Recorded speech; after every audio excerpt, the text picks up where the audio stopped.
This is the moment we've all been waiting for the thousands in attendance and the millions watching around the world.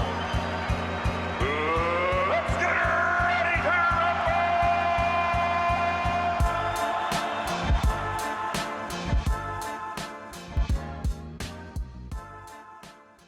Welcome to the Junkyard Pod. I'm Tony Pesta. Joining me today, special guest Quincy Carrier. You already know him by now. We've recorded together a bunch of times. He's been crushing it on the Cavs Burner channel, and we've already both done our solo videos on the Lonzo Ball trade, but today we wanted to have an in-depth discussion now that we've had some time to actually break it down. I also want to talk about the Sam Merrill extension that dropped, what that could mean for Ty Jerome, but Q, you and Mac Perry especially have the rights to this recent Cavs trade because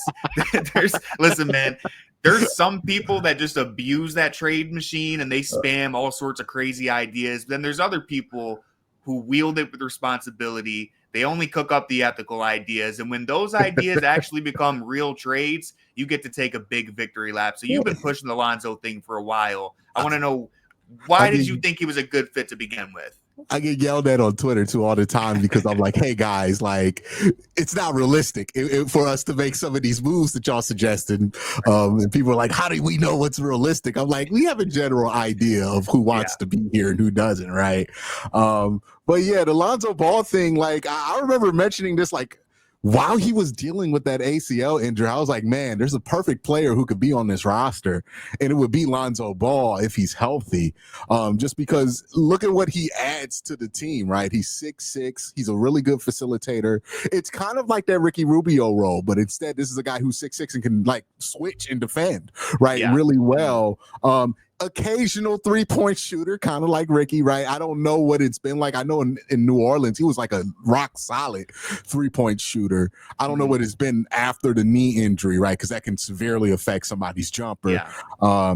But that's kind of something that the Cavs needed, right? I don't think it would be a great replacement for Darius Garland. But in addition to Darius Garland, we're talking about, hey, this team's abusing the switch. Darius isn't holding up well for whatever reason, right? Like, I think about it like this with, like, Jalen Brunson. I don't think Darius gets abused as much as people on the internet make it seem like Darius gets abused. Like, you would think that Darius has like the worst defensive rating of all time. The way that people talk about Darius, I was talking to somebody, they were like, Darius needs to score 28 to make up for his defensive holes. I'm like, absolutely does not, right? Like, he's not that bad of a defender. But somebody like Jalen Brunson, right? A point guard who's maybe not the tallest guy, but super physical, loves to pound on the block, right? When in crunch time, that's somebody Darius is never going to have a good time against. Like, and if you need to slow him down while still having the offense flow, you could put in Lonzo Ball and still have the facilitation. I remember one of the things you were talking about after I believe it was like game 2 or game 3. It was one of the Darius Garland-less games in the Pacers series. Nobody was looking at the floor from the Cavs floor other than Darius Garland from a playmaker perspective, right? Now you have Lonzo Ball, who, he's almost been criticized for looking at it too much like a playmaker, which we could do. We could use. Absolutely could use, right? We don't need Lonzo to score. We got plenty of guys who can get you a bucket, right? This is going to help Evan get the ball. This is going to help Jarrett, right? My big thing with that people don't really give Darius credit for is like, look how much better Jarrett is when Darius is out there, right? Like, it is he's such a more effective offensive weapon when you have a guard out there that can really facilitate. And I think now, instead of always having to have Darius out there with Jarrett, because that's the only one who can make him effective offensively, now you can be like, okay, we could run Jarrett out there with Lonzo, maybe experiment more with how you want to play Darius and Donovan on the floor together. Or you could play, Donovan on the floor at the same time as Lonzo. It gives you a lot of flexibility. The big question with him is health, right? But the price you paid for it was Isaac Okoro. And I know people are gonna be like, Isaac Okoro's played so many more games than Lonzo. Do we care?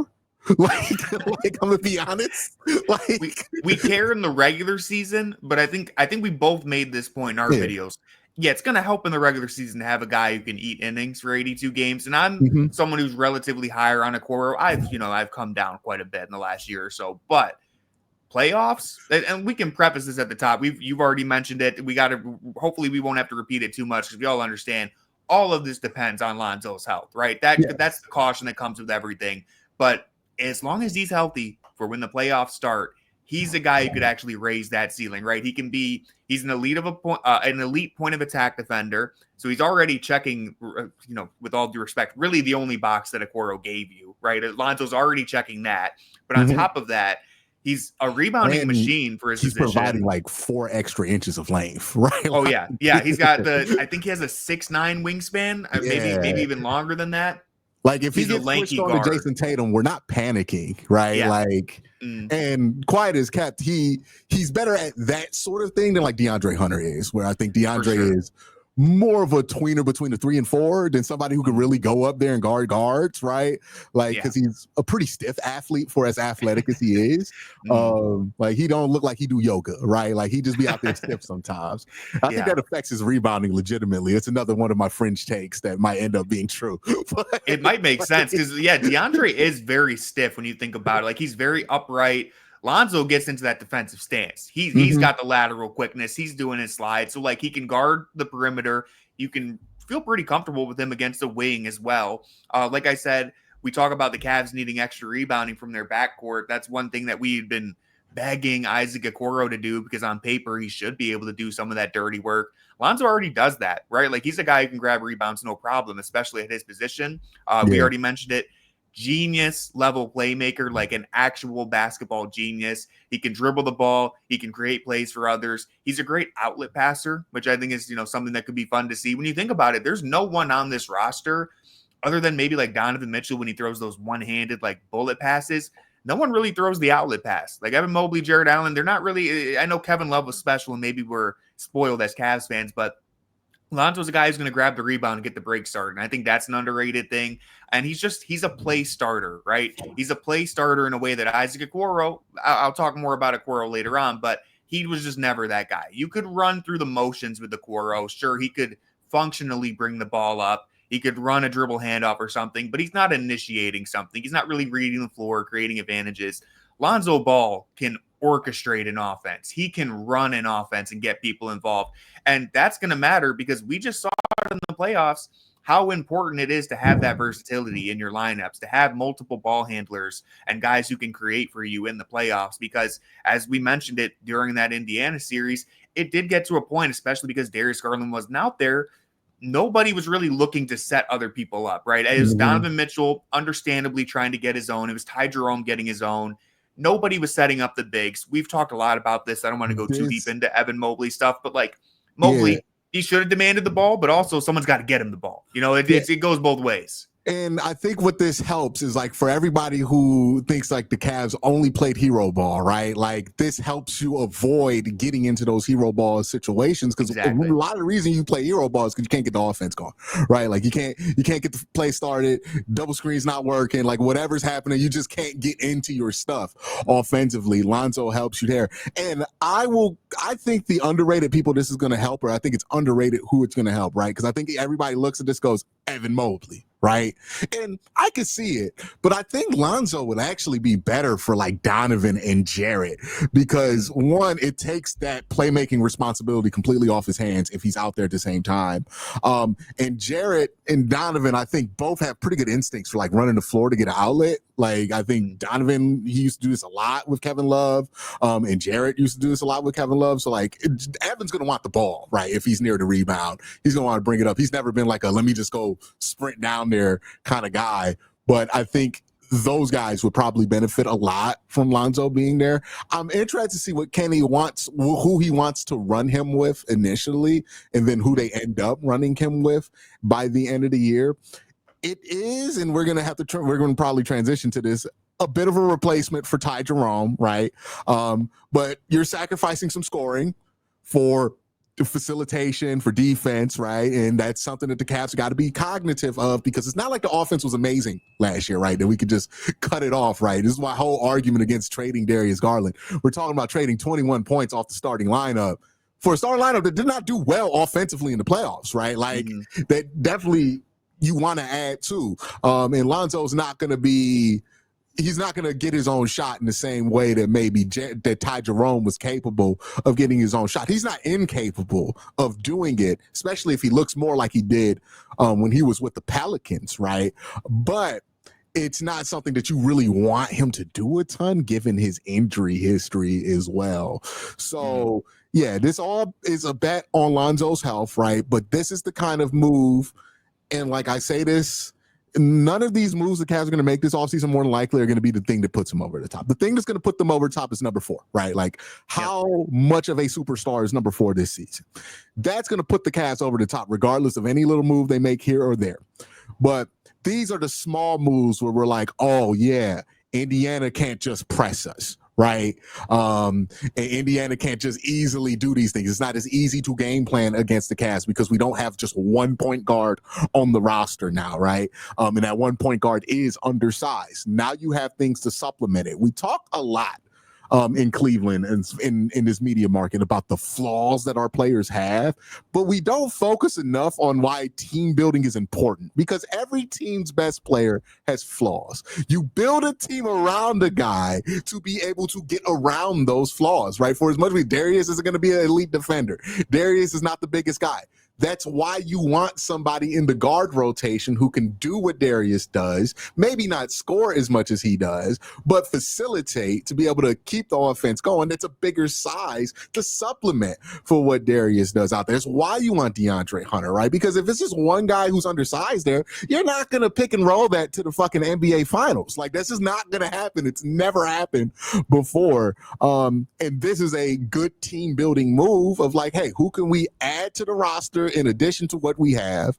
It might give us some flexibility depending on how we feel about his health. If there is a move to be made that legitimately makes the team better that does involve Darius, we'll see if that move happens. I'm very skeptical that there's a move out there that actually like can manifest itself. I know the Cavs will try, but trying isn't meaning you could try anything. We could try to trade for Shea right now, right? It doesn't make it realistic. So we could try, but it does give you flexibility, because my big thing about trading Darius is like, hey man, how many point guards do you get back in this trade?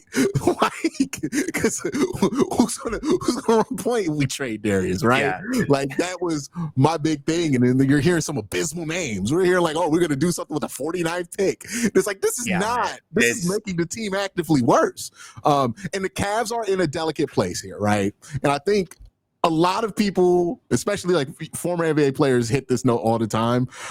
People on Twitter don't get this one, right? But the Cavs are in a delicate spot here.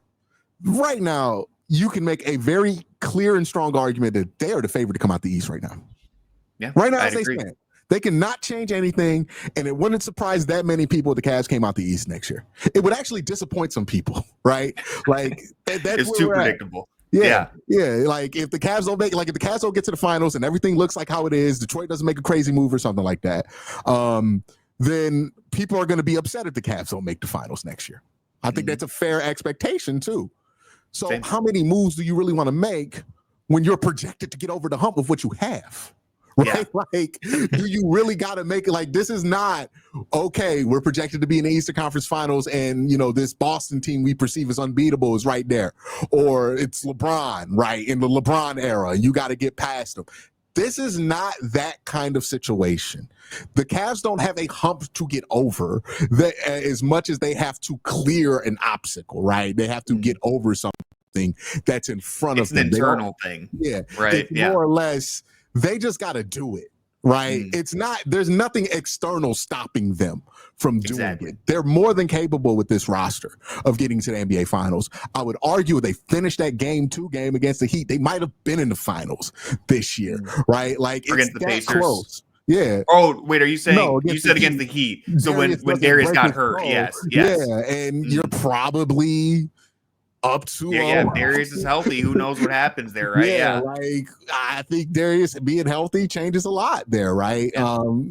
So you want to be careful, because if you make a big move and you end up like the Dallas Mavericks, where they got the number 1 overall pick after being in the finals, everybody's going to act like they had nothing to do with it. right? Like you're gonna look around, and everybody who is advocating for all this stuff, and the Cavs need to do something, and you Cavs fans don't want to win, they're gonna be sitting there like Kobe needs to be fired. He's so goofy for doing this stuff. Why did he listen to us, right? Like it's the constant cycle of doing what Twitter wants you to do, and then that failing and being like, oh, why did he listen to us? Because a lot of what Nico did was doing what Twitter wanted you to do, right? Like, and now we're like, oh man, like why did he listen to us? What a fool. The internet never has any real answers for you. You can't listen to Cavs Twitter. You can't take your advice from Cavs. You can't listen Twitter, to anybody's Twitter, right? Like anybody. It's not just Cavs. Yeah, like Golden State Twitter. They've been wanting to trade like all kind of people out of. They wanted to keep Klay Thompson, right? Like all this stuff, right? Goes into it.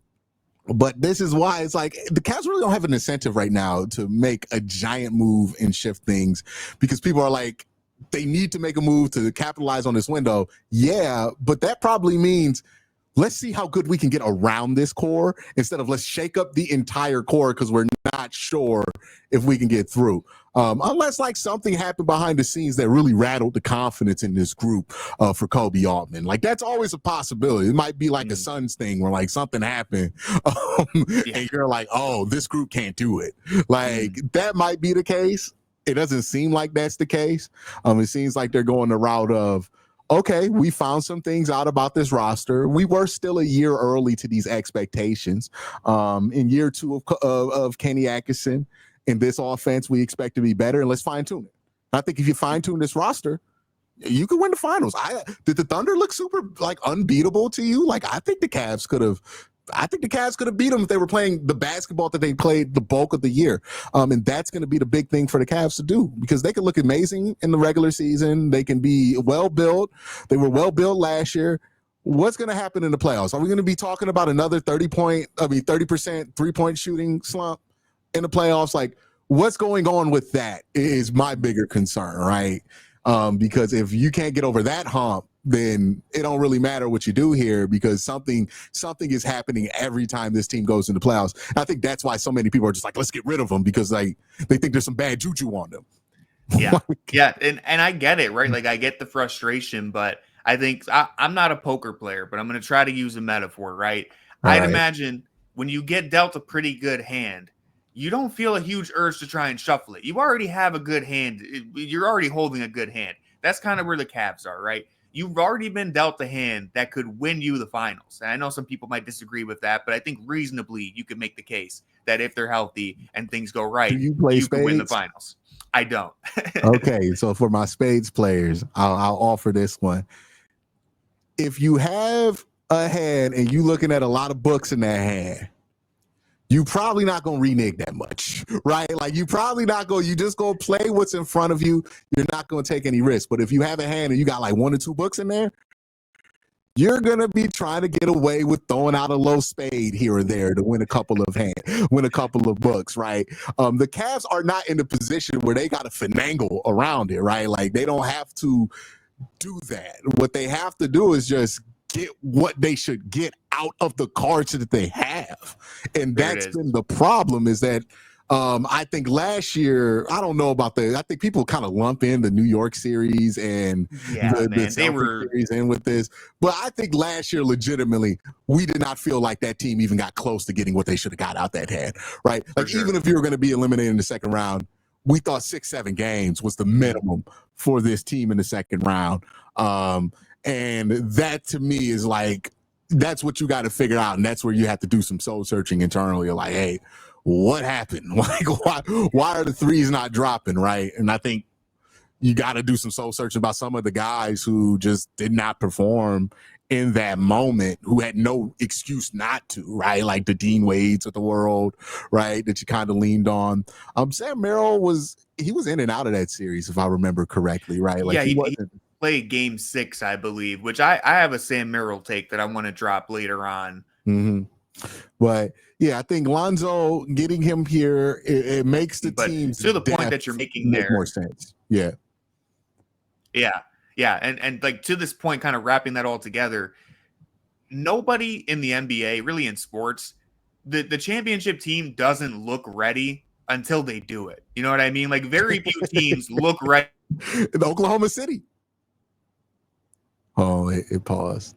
OKC, when they lost game 1 to Indiana, maybe they're just not ready for it. Maybe they're not ready. Boston, nobody thought they were ready for it until they kind of just ran through the East and then they played Dallas. But like this is usually how it happens. Yeah, this could be easily like Oklahoma City last year, where everybody was like, "Oh, they can't do it. They got beat in the second round." Everybody's J-Dub can't be a number 2 the whole year, and then they win the finals, right?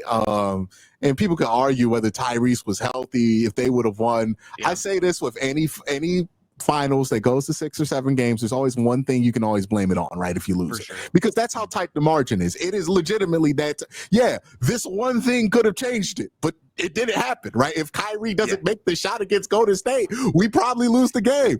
But if Chris Bosh doesn't get the rebound and kick it back out to Allen, right? It's like every championship team has things that go their way. If decides to go to the rack with Kevin Love is guarding him, we probably lose that series. But hey, it didn't happen, and that's the small margins.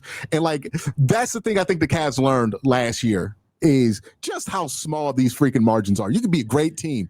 These margins are small, right? If we look at what really affected that series, not finishing a blowout against the Heat, that affected the series greatly because that's when Darius hurt himself. I think the calf injuries started to pop up around that time for Donovan, which you can argue had much less of an effect on that series than anything else. But then you look at like the small stuff in game 2. It's like, hey, 2 rebounds, 1 inbound, right? You get one of those 3, one of those rebounds, 1 successful inbound, game is over, series is tied. You maybe go up 2-1 after 3 games in that series and retake control of that series and change everything about how that series looks. But you didn't get those 2 rebounds, right? You didn't get that 1 inbounds. It's that small. Even when you're a 60-win team, even when you're better than the team that you're playing, the margins are that small. And I think that's why you can't take your foot off the gas ever. I think Cavs have learned that. They took their foot off the gas at some key points in this playoff run because they're like, we got it. They ain't have it. They didn't know. And I think part of this is they didn't even know what it meant to not take your foot off the gas, right? Because I bet in the moment they're thinking we're not taking our foot off the gas. And then they found out, no, Indy's what it looks like to not take your foot off that's what it looks like. Oh shit.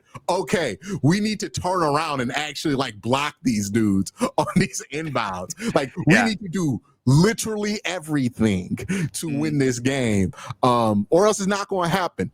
And to Indy's credit, consistently, in every series they played in, they did those things at an extremely high level. Even in the finals, right? Like they did those things to a high level. They just got overpowered at the end because Oklahoma City was the better team to start, and then Tyrese got hurt, right? Like just too much to overcome at that point. But that's how much the small stuff matters. They were this close to beating Oklahoma City. And all they did was the small shit, right? All they did was execute and just take care of these small things. Oh, Oklahoma City gets comfortable at the end of the game. Let's run. Let's go. Let's get them running. They're off target. Let's get in rhythm. Boom. It's that tiny of a margin there. And that's the margins that the Cavs need to play with. They can make a big trade and feel better about it all summer, and then Cavs fans can be all excited and shit. But if they don't do that stuff, we're going to be left with the same disappointment that we had last year. And I hope that's what not Kobe, but Kenny is really drilling down. Is like, look at this tiny shit. Look at this butterfly effect that really just destroyed our season. Like, hey, we go up 20, give Tristan Thompson some minutes in game 2. We're probably sitting pretty for the rest of the year. But hey, we didn't want to finish. This is the kind of shit that separates champions from hypothetical champions. And right now the Cavs are hypothetical champions. You know, we could have won it, we got the we could have won it award, but we didn't. That's the worst one to win. It's the absolute worst one to win. Yeah. And it's like, I absolutely agree with what you said. And you mentioned something that this I was thinking this earlier too. I'm going to tie it back to Lonzo Ball. You mentioned all they had to do is get either 1 rebound or just get an inbounds pass in. You know where I think Lonzo Ball might actually help? Inbounding the ball at the end of games. Because you don't want him shooting the free throws. You don't want him to shoot the free throws. We got a 6'6" guard. Because our inbounders suck. He's a brilliant passer. He's 6'6", so he's got the size to get it over the top. let him inbound the ball. Like, yeah, you don't want to shoot the free throws, but he can find someone. The ball to Darius now. Like exactly. the beauty of How that. Much like your it's best a little thing, ball guy, a tiny thing that makes such a difference. Yeah, and he's 6'6" with length, so like you can't just because Darius can't inbound, right? Like that's the one thing. He's too small to inbound. Yep. So who has to inbound? Evan Mobley. He gets a little nervous. Moments as a passer, but he's inconsistent, right? Like this is the small shit here, right? Like this is what if I could get Cavs fans to focus on, it's really we're so focused on is it the big things that are the problems, and it's like it's really the small shit right now that they need to. The results balloon out to be big when you don't master this small stuff, but it's really that tiny stuff right there that the Cavs just did not have in this playoff run that, it always balloons into something bigger. And look, Rick Carlisle, been a coach for a long time. He's done this before, won a championship. He understood that better than anybody coaching in the playoffs. Anybody. Like all them young coaches he done ran through in that playoffs. He knew that was his advantage. It was like, oh, they don't understand just how small these margins are. Right, he's gonna take his starters out like with 3. Okay, cool. Like I'm gonna take advantage of that. Like he gets that part of it, and that's what I think. A lot of the young coaches who went up against him, right? Kenny and I forget the guy. He's a championship coach now, but I'm too old to have remembered his name. But, the Thunder coach. Yes. Yeah, he's in the West, dude. We play him like 2 times a year. It's hard. You don't even have to bother. Yeah, great coach though. So it's like, okay, and Thibs' problem has always been that small shit, right? Like it's always been like Thibs will teach you to hustle, but by the time you get to the playoffs, you're too tired to do any of that like small detail stuff. Exactly. And that's always been Thibs' issue. But yeah, it's that's what pops out to me is like that's what the Cavs need to demonstrate that they have learned from this, right? Because what I don't want them to come out of this and say is we aren't talented enough to get to the finals, because I don't think that's true, right? And I think that's the sentiment that a lot of people are giving us is like, oh, we have 2 small guards, so we can't get to the finals. Oh, we have this or that, picking what they don't like about the Cavs roster construction and making that the reason they couldn't get there. They can get to the finals with 2 small guards, right? It's about how you compensate for that in your roster. Like, hey, there's no alignment of players that's impossible to get to the NBA Finals with. It's about how you make up for those deficiencies to make sure that those things don't turn into ginormous holes in your roster that prevent you from winning. And I think there's an easy way to make sure that doesn't prevent you from winning, right? You can have a small point guard and get to the finals, but people mix that up with that guy's got to be your best player. Nope. Darius does not have to be Isaiah Thomas because we're not asking him to be Isaiah Thomas, right? Like we're asking Darius to be maybe the 3rd best player on the championship team. Well, why can't he be the 3rd best player on the championship team? That makes sense to me. Donovan he can't be your best player on the championship team. Like he could be your best scorer, but somebody has to be giving you a lot of impact on the other side of the ball or something else. Evan Mobley's got to step up. Like that, Lonzo Ball, this move's cool. I like it a lot. I've been screaming from the rooftops about it.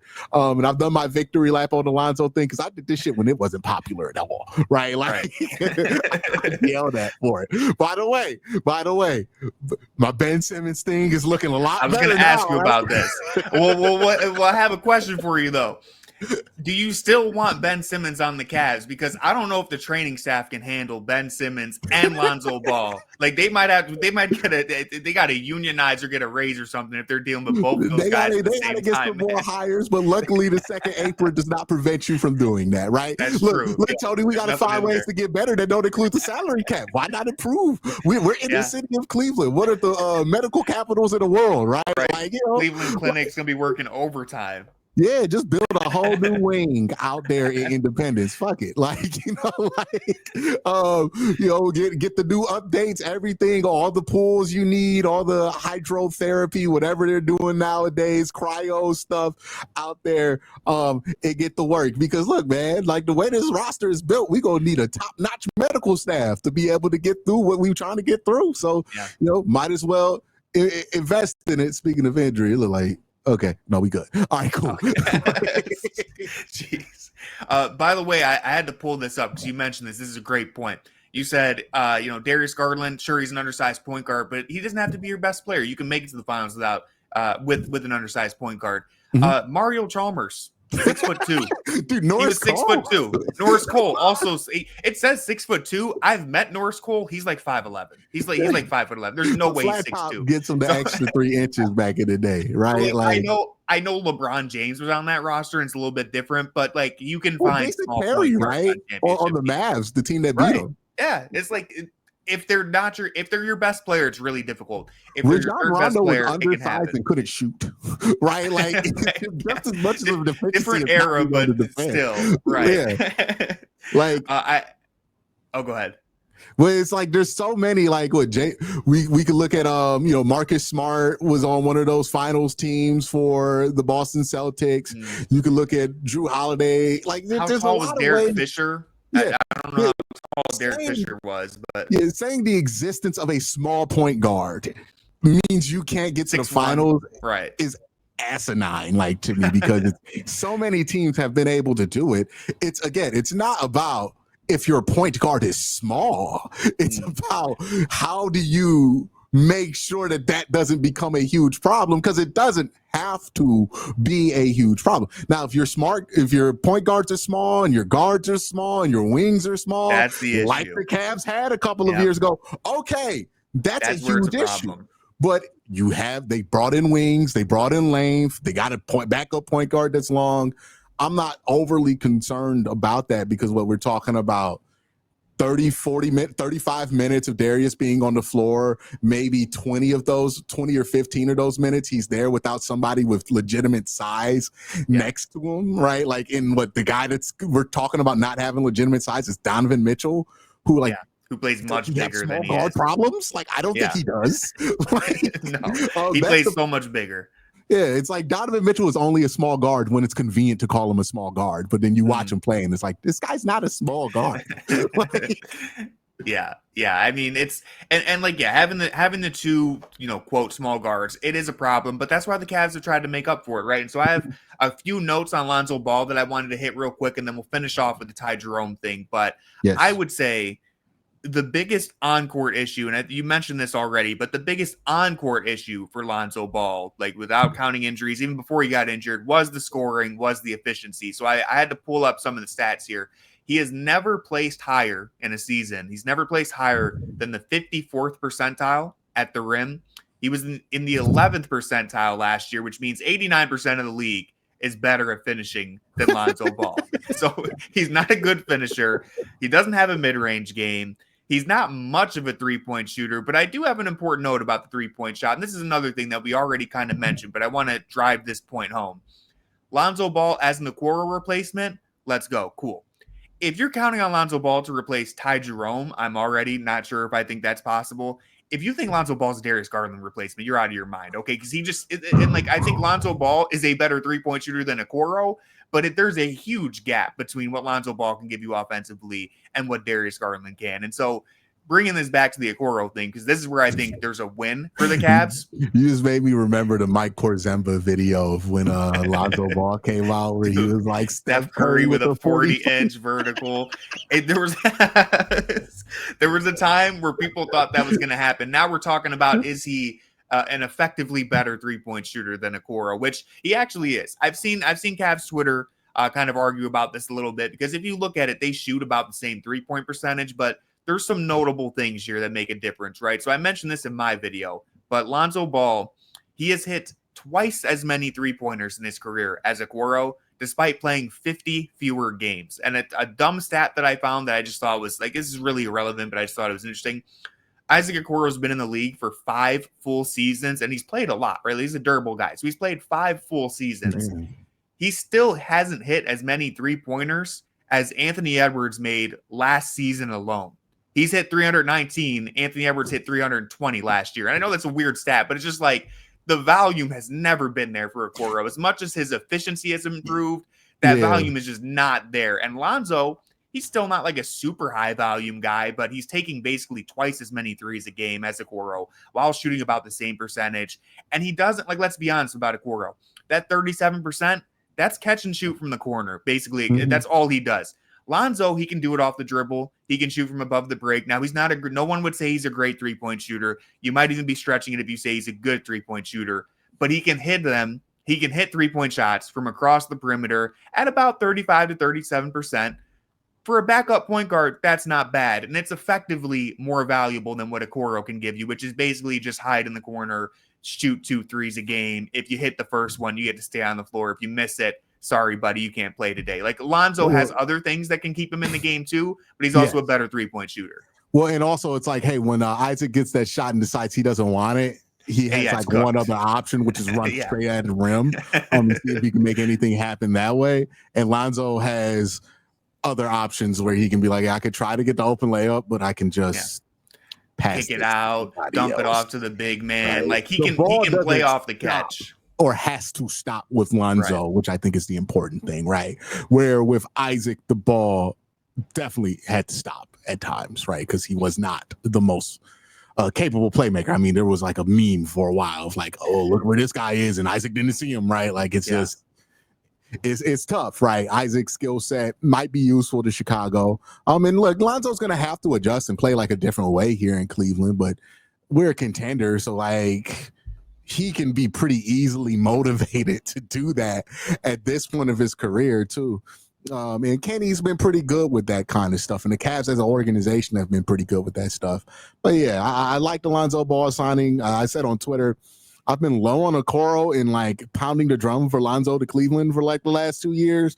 So getting a clean swap, I mean, yeah, I would have, if Quincy was the GM, I would have done this in a heartbeat. They would have called me Lonzo for Isaac straight up. What are you feeling? Yeah, do it. Come on, push the paperwork.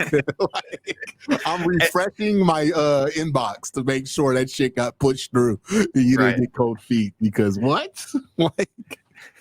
It's surprisingly, I'm there with you too, because I think we had talked about this idea. I think me and Jackson talked about the idea of trading Okoro for Lonzo Ball earlier in the season, maybe like January. And I was kind of like 50-50. I was like, I'm not sure. I see the case. I gotta be able to believe that Lonzo Ball is going to be healthy. And which, by the way, I don't know. I was reading about it today just because I wanted to know more about what his actual injury history was. Did you know? He missed the 2 years with the knee injury. I think he had 3 surgeries on that knee. And the reason why he's able to play now, somebody donated him some like cartilage, right? They replaced the cartilage in his knee with a cadaver. No, I think it was from a cadaver. Oh, okay. I think is what I was reading. If I got that correctly, it's the first time they've ever done that in NBA history. The NHL or the NFL has done it, and I think the NHL too. But it's never. I remember hearing Lonzo talk about some fan donated it to him while he was. Maybe I misread. I was reading the ESPN thing. So I guess I'll fact check that. I'll add something on the screen. I was reading an ESPN story. It was long, guys. It was a huge story. It's a great story, but either way, whether it was from a cadaver or a living person, it's the first time that an NBA player has done it. So if he stays healthy, it would be a medical miracle. Like that has never happened in basketball. Yeah, did you pull it up? That's the big. I'm trying to look it up, but it's the big gamble, right? But the only thing you anteed up for was Isaac Okoro. Exactly. Yeah. And most of y'all was tired of him anyways. So we got Jalen Tyson. Like, what is he going to be? What's Jalen Tyson going to be able to provide that like Isaac Okoro? Like, what are we missing from those two? I think Jay's a better rebounder, right? Seriously, that's the biggest disappointment with Okoro, man. And I'll say this real quickly on him, and then we'll wrap this up with the Ty Jerome stuff. The issue with Okoro, if there's one player on this Cavs team that you can point to and say he didn't match Donovan Mitchell's timeline, he wasn't able to develop quick enough, it's Okoro. And I know some people, there's been some back and forth, right? Like, sure, the Cavs did kind of put Okoro in a box out of, necessity, but ultimately, as a basketball player, it's your responsibility to prove that you can handle more, that you can handle the ball, that you can do these things. And he had opportunities. He wasn't able to do it. Maybe he's never going to be able to do it. Chicago will get the answer to it, but I think it's only right that the Cavs decided to punt on this. Hindsight being 2020, and I mean, some people were on this for a while. Probably should have done it maybe 2 years ago or even a year ago, but they did it now. I think they got a player in Lonzo Ball who, again, it's a risk. Maybe he won't be healthy. Maybe it'll all amount to nothing, but it's a good risk to take, I think. And last thing, if Okoro becomes a good player, I still get my bragging rights. I still get to say I told you so to everyone. I've been pushing the narrative. If it happens, I'm still taking my victory lap, even if it's in Chicago or somewhere else. Yeah, he just needs to go somewhere that needs what he provides, because the Cavs just don't need what he provides, exactly. Right? Like he's not long enough to be what they wanted him to be. But let's get into the Sam Merrill / Ty Jerome part of this, which was I think pretty surprising how it went down.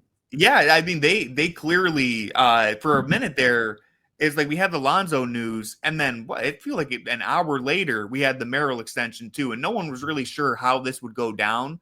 Sam Merrill, I don't have too many takes on him. I'll just say I think it's a good price for a player who makes sense in Cleveland. Look, he's an elite 3-point shooter. Kenny Atkinson clearly loves playing Sam Merrill. He fits the offense. To me, it's tough because I understand like there is some redundancy with Max Strus and Sam Merrill where you just wish they were one player. If you could just package them together and it was just like a versatile elite 3-point shooter, that would be great.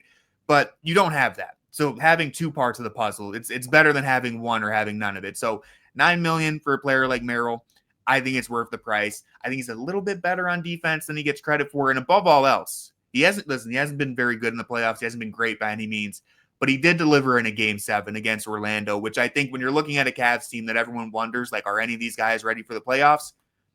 You have a big game in game 7. I think he only hit 2 threes, but they were like huge 3-pointers to get that comeback started. I'm not trying to give him too much credit, but it matters. Here's the thing with Sam Merrill that I liked a lot about him.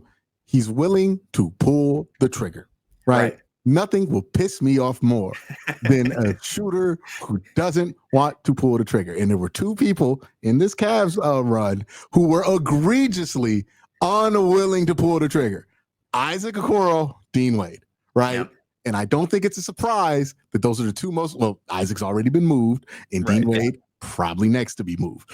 You could do a lot of things in this system. You could miss threes in this system. Javonte Green be going out there just missing threes. He's not scared at all. Yeah. Like, and Kenny's like, I'm okay with that.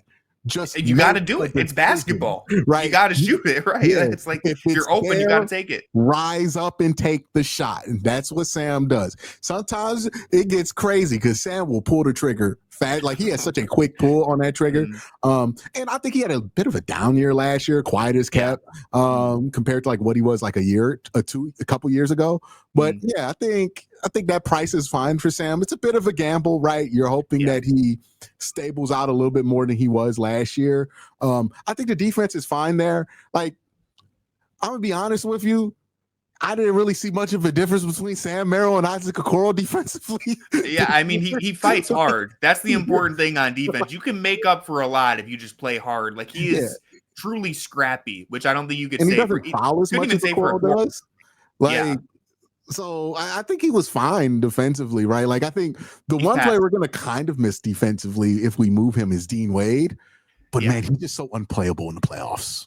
Yeah, Dean Wade's defense is probably going to be missed, right? But, again, the inability to pull, I think it's a big thing, and I think that's what Sam Merrill brings. I think that's what Kenny likes about him is that he's a good enough defender. He's going to be willing to pull. And like, you know, he gets hot every once in a while. And it's like, if you could just like, honestly, if you could just guarantee that his hot streaks would be when like Max Strus gets cold, then you would have the perfect like 2-man situation there. Between the two, you could just flop them out. Whoever's hotter, right, starts at that guard position for the quasi wing that they like to start before they put DeAndre in. And like, I get why they do that. I get why it makes sense. But yeah, it is interesting. But Ty Jerome, it does seem like they're moving on from that. I do have a bit of a concern about like how the production off the bench is going to be going, but I think Lonzo does aid with that because it makes Darius Garland's minutes a lot more flexible. So you can kind of use him as one of the main offensive scorers, like for your second team to kind of replace some of the production that you were getting with Ty.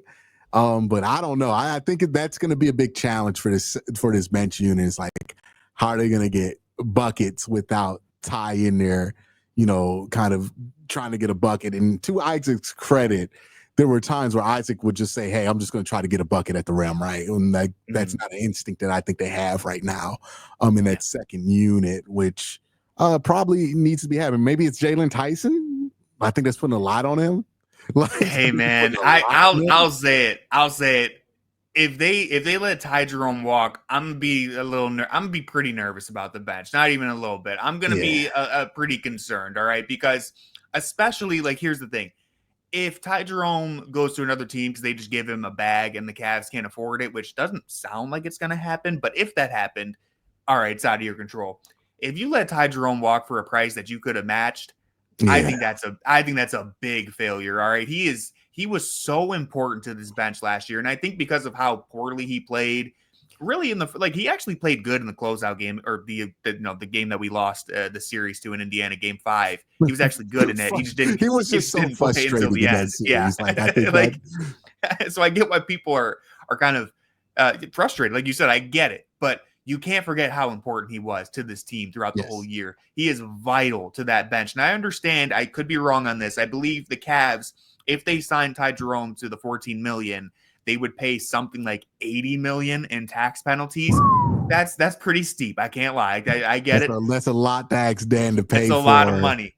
For a dude who went like 0 for 10. It's a really tough sell. Dan Gilbert could afford it, but it is a tough sell. The thing is, this is what you build a basketball team for. You could win a title next season, and I think Jerome doesn't put you over the top. It doesn't close the door if he's gone, but he's really important. And I do think to give credit where it's due, Dan Gilbert seems like the type of guy where if he truly believes Ty Jerome is going to be a difference maker for a title run, he'd probably just pay the bill. But we're going to have to wait and see. One thing that I wonder, and I want to be clear to everyone, this is pure speculation. Real quick question into that is like, if you're selling this to Dan Gilbert, are you selling it as we need to keep Ty Jerome or we need to keep this team together? Right. Yeah. Like, I think that's the difference in it, because I don't know if you can sell him like Ty Jerome's worth all that extra money, but it's like, hey, we want to add to this unit. We want to make ourselves more flexible. This is our plan to do so. We're replacing Isaac Okoro and that $10 million with Lonzo Ball, who's a more effective use of that money. We're being way more efficient with this. So, yeah, you're going to pay a lot more money. We understand you're up against the second apron, but hey, man, there's no arguing that we made the team better than last year and we won 60-plus games with the team that we had last year. Like, I think that's kind of how you have to sit there, right?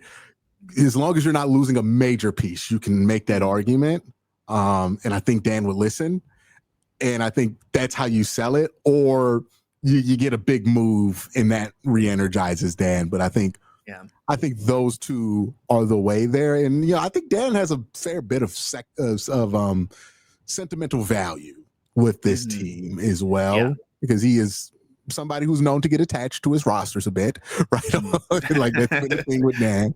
But this is also the core that was playing well through everything that happened with his son, right? Like this is the Nick Gilbert bow tie team, right? So I think there's a fair bit of sentimental value that he has built up with this team, that he really does want to see these guys succeed. I mean, think about Dan. If he decides to rock with you, he rocks with you, because my man was rocking with Anthony Bennett in year 2. Right? Yeah, he really was. He was trying to see that one through. Over the hump, right? Like, against all odds, he was trying to see if we could make it work. Yeah, he was hesitant to put Anthony Bennett in the Kevin Love trade. You remember that report? Yeah, man. That was absurd. I remember throwing Andrew Wiggins, but I don't know if we want to throw in Bennett. The one thing I always think of when I think of Anthony Bennett is the fact that he literally could not see during, like, when they drafted him. He could not see. Like he had some sort of vision issue where the rim was blurry to him. I'm like, you took that guy number 1? He's telling you he can't see the court. Like he's seeing blurry images. I looked back at that draft with Cove, and the funny thing we found out, right? Because I think the reports came out eventually. It was between him and Ben McLemore, because Ben McLemore was seen as the perfect fit next to Kyrie, right? Ben McLemore, I thought he was that dude. Honestly, yeah, people were like, he's going to be like Ray Allen. He went to Kansas, right? That draft was awful, right? I can pound the table on this. I wanted Victor Oladipo or CJ McCollum, because I used to watch Grantland podcast, and Bill Simmons was really into both of those guys. So was Jalen Rose. So I was like, those are my guys, right? But yeah. it was like Ben McLemore and Anthony Bennett were the two that So they were missing no matter what. Pick. And Ben McLemore is the one player that has worse win shares than Anthony Bennett. Oh my God. Yeah. There was nothing good was coming out of that. The better decision, Tony. Yeah. Hey man, it all worked out in the end, right? Every time I think of that, I'm like, you know what? We talk about the butterfly effect. One way or another, this turned into a title, right? So one way or another, this all ended up in a title. So I'm not changing anything. I'm not even. People say, "Oh, what if they drafted Giannis and it was LeBron and Giannis?" I don't know, man. Who knows what could have happened in that scenario? I would say the one thing that is intriguing is what if you did get CJ, right? Yeah. Like that's backing up Kyrie. Yeah, that's a little different. Yeah, that's a little different. But yeah, it is. Because I don't think CJ would have been involved in that deal. I think that Anthony Bennett was like, I think Grant just wanted to get rid of him, right? Like, because he knew that Dan loved him. So he just wanted to get rid of him. But yeah, it's one of those fascinating things when you look at that and it's like, oh man, LeBron saved us from ever having to talk about Anthony Bennett ever. Yeah. Right. Well, bringing this back to like you said, how would you sell this to Dan? I think honestly, you just look at the rest of the bench, like. And listen, I like a lot of these guys, but we got to be real. You'd be like, Dan, it's either bring back him or Karras. Well, like, if you're relying on Craig Porter Jr., Jalen Tyson, Tyrese Proctor, the 49th pick in this draft, like maybe he'll become something eventually. Not even act like he's going to factor in. Who is scoring on this bench, right? Yeah, like the 49th pick. Maybe who's the guy they brought in from New York? The summer, the guy he's probably gonna put out like 40 in the summer league. I don't know his name. I'm not familiar with a lot of the. He was like prospects. On the back of the Cavs roster this year at the Naquan Tomlin. Okay, yeah, no, my bad. Yeah, I know we're down to Naquan Tomlin, y'all. Yeah. He's the only one of these guys who I could maybe like. Well, Jalen Tyson, I'd probably have the most faith in. Tomlin, I'm a little more interested in, but that's we could talk about that. The point is, we're gonna upset the Emoni Bates high. You know, it might be his role to take. It might be finally this year. I don't know if they're even going to bring him back on a two-way. We'll have to see. I think it's better for him even to go to a different team that could give him some more run. I think his time in Cleveland probably it's a mutual decision should probably come to an end. I fear that the Charlotte Hornets are in his future, and I don't think that's going to be good. Well, that's probably not good. Speaking of the Hornets, though, since you mentioned it, I don't know if you saw it happened right before we started recording. They just traded for Colin Sexton. And the Hornets were one of the teams that were rumored to be interested in Ty Jerome. They might not be looking for Ty Jerome now if they just got Colin Sexton. So potentially they're off the board. And so this actually ties back to something I was going to say earlier. And this is what I was going to say in terms of like, this is pure speculation by me. Don't take this as anything. I'm just going to point this out here, Tony, real quick. Colin Sexton's going to hate it there. Oh my God. I feel so bad for Colin. I want to see this dude on a good team. Serious, dude. It might be the most unserious team in the league. Like Colin Sexton's going to be amazing when he's like 28 on just bouncing around good teams because like he's perfect for that kind of a team. He's going to be a really good vet one day. But man, is he going to hate being on Charlotte, dude? It's been a tough start for Young Bull, man. He's been on. How long has he been in the league? 2018 was his draft, and he has not been on a team that's even been like remotely competitive. Well, the one time the Cavs were good, he was hurt. He got hurt. It's like, oh my, I don't know what curse is on Colin Sexton, but it's and then we shipped him to Utah. Yeah, dude, that's tough. But I felt so bad for CJ when I saw that he got traded to from the Pelicans to the Wizards, and I'm like, look at that guy's career of teams he played for, and it's the all-time. We don't give about this franchise at all. Like it's like a bunch of years in Portland. We were looking at it. He averaged like 20 on great efficiency for like 10 years in Portland, and nobody cares. They made it to a conference finals and nobody cared. Like, it just doesn't matter. A KD-less Warrior team in 5 games. Yeah. Man, there's some guards out there who've just been through NBA hell. And like Ty Jerome could be one of them if he decides to leave Cleveland. And so like my speculation is that maybe the Cavs right now, maybe they're just playing a little hardball with him, right? It's like, all right, we're not just going to hand you that $14 million. Let's see, will any other team even offer the $14 million to you? Let's wait and see. If they do, okay, maybe we'll match it. But right now, maybe they're just like, hey, can you even get the MLE from another team? If you can, will match it. Until then, we're gonna wait and see, and that's just kind of how the business goes. Again, I also wonder how much the here's benching in Game 5 pissed him off, right? Oh Because yeah, that it had could be to. a factor. I Right? called it in Like, the moment too. I was like, this if Ty Jerome leaves, this could weirdly be one of the reasons he does, because he yeah, is a where it's very like I do confident all of this person. work and then you bench me because I struggle a little bit. Yeah. Like that kind of thing can ruin a relationship. Again, Like, yeah. if I it's was not addressed worried about it properly. in the moment. I was worried about it. I was like, hey And man, now I we're know why coming he's on back the and bench. talking about taking less money. It's kind of Right. crazy. Yes. Like We're gonna bench you and this then is offer you less money. I feel like half my career is speaking reason to folks who don't want to fucking hear it at times, because I remember being like, hey, there's a lot more to consider here than just like he's Right. making me mad. Let's play Craig Porter Jr. instead. Like that's just not how you operate a team. And then when he actually did it, I'm like, I don't think that was the right. I think that was him being. I think Kenny got caught being a young coach there because he's panicking at that point, right? Mhm. And it's like you go with your guys. Like the whole Right. series was like we're not doing what we're supposed to be doing, and we keep flailing out of it. And when you make a decision like that, that makes it worse, Yep. right? Like when you're always trying to change your identity. And I hope Kenny learned that lesson because I don't think that was a good coaching move. I know people on Twitter loved it when he didn't put Ty Jerome in, but it's like you got a guy who's almost been 6th man of the year for you, instrumental in helping you bring in DeAndre Hunter. Has made a ton of sacrifices this year, has talked about the sacrifices, has acknowledged the sacrifices he has made for the kind of year he's had for this team. And then he has like 3 bad games and you sit him on the bench in the most important game of the season. You're telling me you don't trust him anymore? It's like, you cannot do that. Like you gotta trust your guys. That's how the NBA works. Like you would tell me if Darius has a couple bad games, we're like, oh, we're just not gonna let Darius shoot no more. Like, well, some people would tell you that, some but people do. they'd be wrong. Yeah. Why they're not NBA coaches? like look at Rick Carlisle. He be letting Nemhard shoot 30% during the regular season because he's like, I trust him at the end of the day. It's like Kevin Love in 2016, where you're not gonna play him in Game 7 because he's been struggling. How many rebounds did he have in Game 7? I forget, but it was a lot.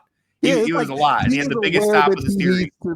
You have to trust that this guy is aware of he needs to show up and that he's going to show up, because why did you put so much around him on the team, right? If that was the case. And I think people lose sight of that when they just want to make a quick adjustment, right? And look, it's one thing to take like Jarrett off the floor in the final 5 minutes, but exactly at the end of the game, bench a player until you're getting beat by 20. Yeah. No, I mean that's an asinine coach decision, right? Like that's just not. You look like a jackass to the rest of your team when you do something like that, right? And that wasn't a particularly strong coaching moment.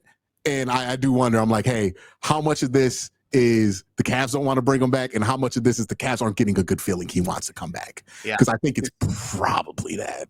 He looked pissed on the bench too. They kept cutting to him in Game 5. He looked upset. Like he looked like a guy who, I mean, maybe they already told him he might not play, but like he looked like a guy who couldn't believe that he wasn't on the court. And like you said, Tony, I don't know. You can pull him from the game, but you can't preemptively keep him out of the game. You know, if he has a bad first 5 minutes, all right, time to yank him. You can't wait till the 4th quarter to play him.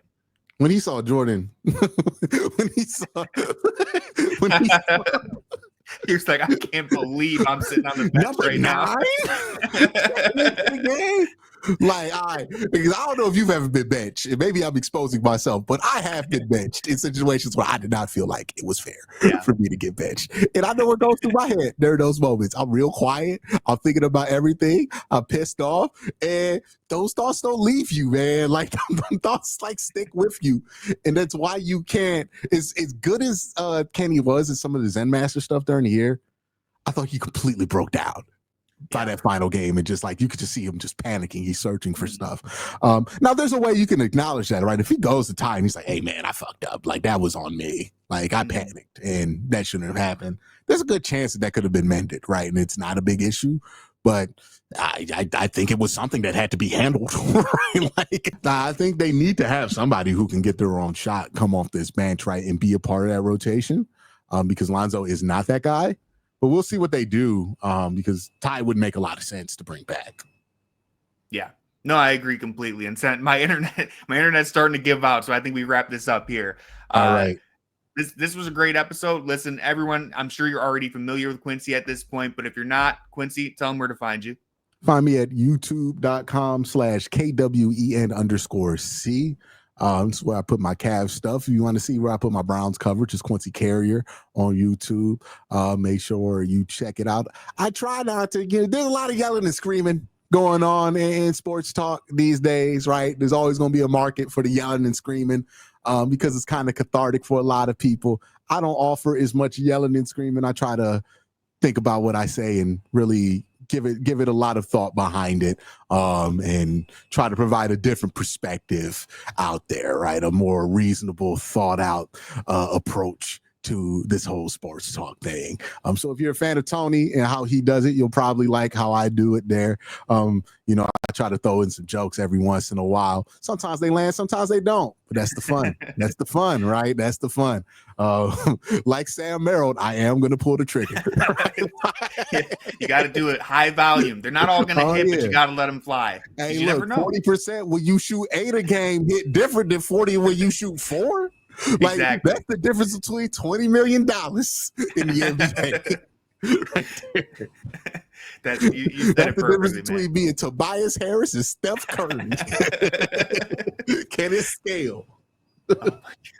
Yeah. Hey man, look, Quincy, I've been on his channel a bunch. He's been here a bunch. One of the best people talking Cleveland sports. Definitely go subscribe to him on both channels if you enjoyed this episode. Make sure you subscribe to this channel if you enjoyed our podcast here. With all that being said, go Cavs.